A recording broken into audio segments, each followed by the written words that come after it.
Good morning, everybody. Today, our topic is electrical capacitance, the very last topic of electrostatic. So, your capacitance is basically the ability, it is the measure of the ability of the conductor to hold electric charge. क्या होता है capacitance? किसी भी conductor की ability कि वो कितना charge store करके रख सकता है खुद में. ठीक है, तो electrical capacitance of a conductor is the measure of its ability to hold electric charge. Now when an insulated conductor is given some charge, कोई भी इंसुलेटेड कंडक्टर ले लीजिए, ठीक है, उसे जब भी हम कोई चार्ज प्रोवाइड कर रहे हैं तो it acquires a certain potential. How? Since you know that V is equal to कितना होता था 1/4 pi epsilon naught Q upon R. This was the formula for the potential. And if a certain conductor is given a certain charge, right, then it acquires a certain potential, right? And if we increase this charge, this potential will also increase. So mathematically Q is proportional to V. As we increase Q, we will also increase. As we decrease Q, we will also decrease. So Q is directly proportional to V. And proportionality हटा के जब हम use करते हैं एक constant, this C, capital C, is a proportionality constant called as capacitance of the conductor. इसे हम बोलते हैं capacitance of the conductor, right? So C comes out to be Q upon V. This is the formula for the capacitance and its unit of capacitance is, देखिए यहाँ से charge का होता है कूलम, कूलम पर पोटेंशियल का कितना होता था volt, coulomb per volt, right? अब ये आ गया. अब एक और इसका यूनिट है, या इसे ऐसे भी लिख सकते हैं कूलम V-1. और इसी चीज को हम क्या बोलते हैं? फेरेड बोलते हैं. ठीक है बच्चा, farad. In the honour of Michael Faraday the unit is also farad. तो मैक्सिमम टाइम्स आप क्या यूज करेंगे? फेरेड ही यूज करेंगे.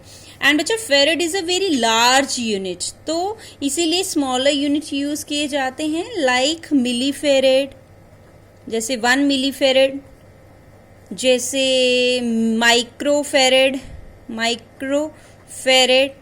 या picofarad, right?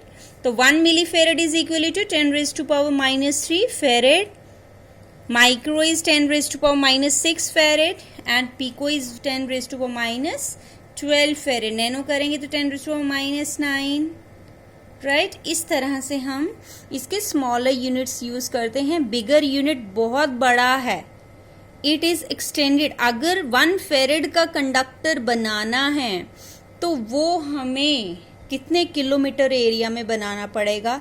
That is impossible thing, right?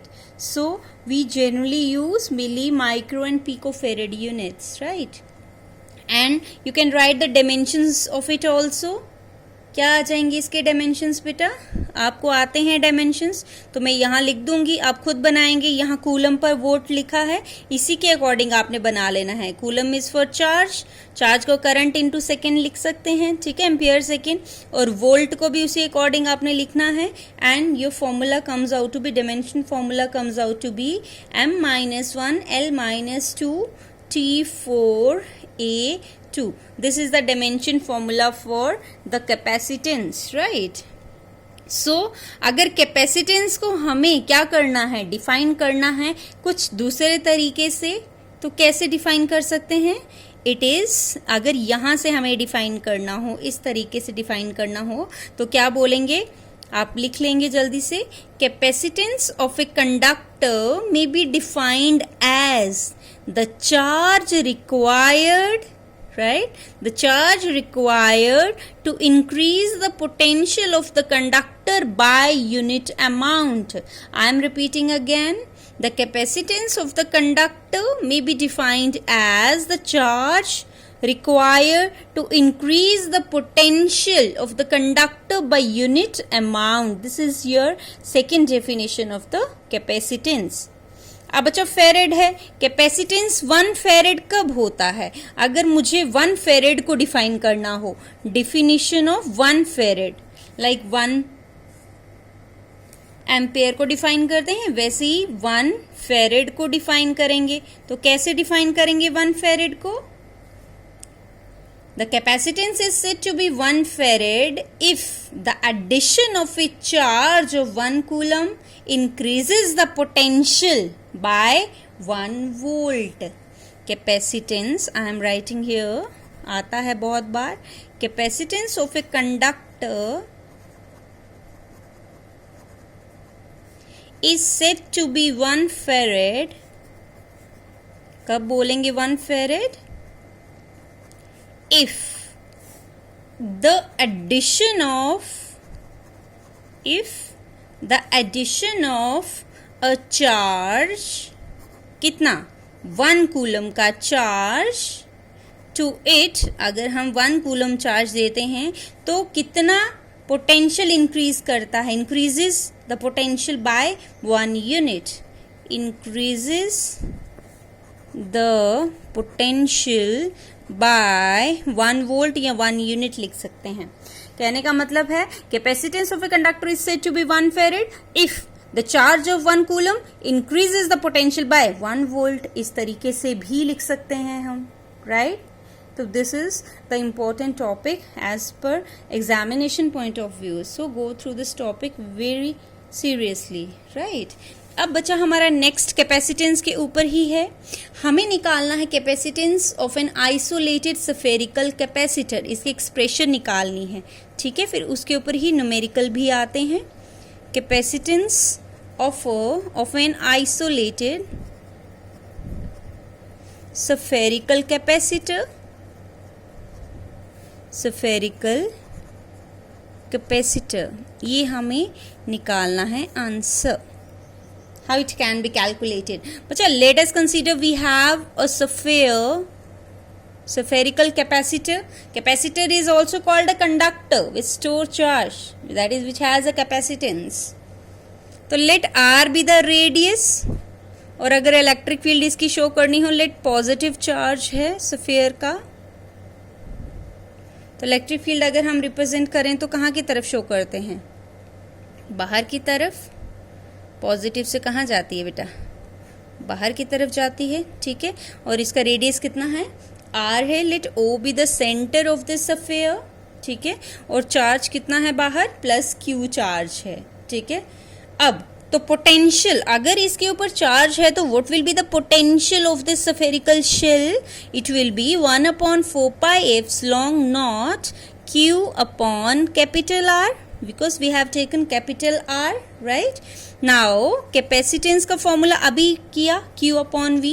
Now capacitance is equal to Q upon V. अब V की value यहाँ put करिए, जो यहाँ से निकाली, put it here. You will get 1/4 pi epsilon naught Q upon R, right? Q will cancel. These both will go up. You will get 4 pi epsilon naught into R. This becomes your capacitance of the spherical capacitor. Right from here you come to know that capacitance is directly proportional to R.